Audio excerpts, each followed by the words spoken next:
Assalamualaikum warahmatullahi wabarakatuh. Di video kali ini, saya akan memberikan kisah sirah nabawiyah tentang renovasi Ka'bah pada zaman Nabi Muhammad. Simak video berikut. Ka'bah adalah rumah ibadah pertama yang dibangun untuk manusia oleh Nabi Ibrahim alaihissalam bersama putranya Nabi Ismail.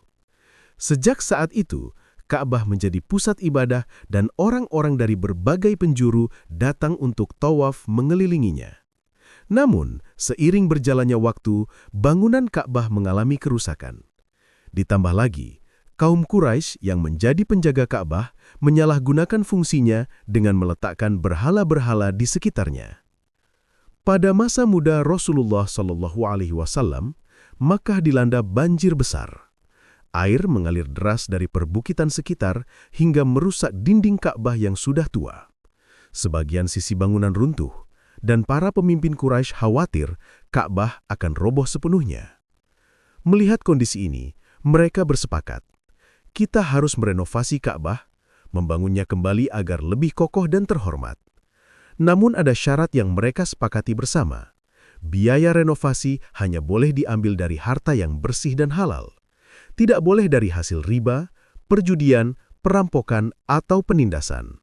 Hal ini menunjukkan meskipun mereka masih musyrik, mereka tetap menghormati kesucian Ka'bah. Maka, dimulailah renovasi besar.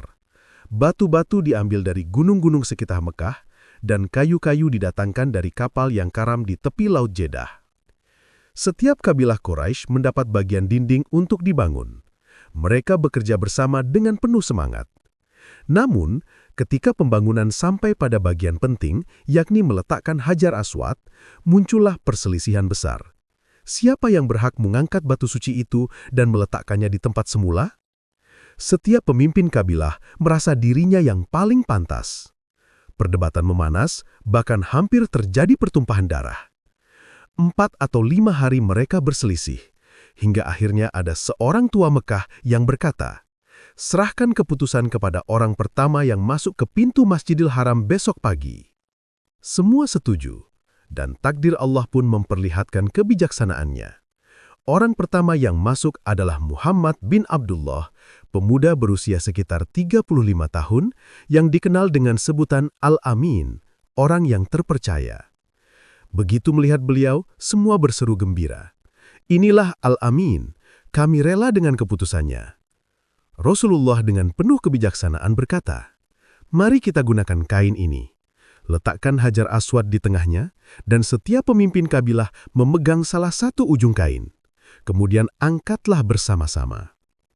Mereka pun mengangkat Hajar Aswad dengan kebersamaan. Saat sudah sampai di tempatnya, Rasulullah sendiri yang mengambil batu itu dan meletakkannya di sudut Ka'bah dengan tangannya. Pertikaian pun reda. Renovasi Ka'bah selesai dengan penuh kehormatan dan persaudaraan Quraisy tetap terjaga.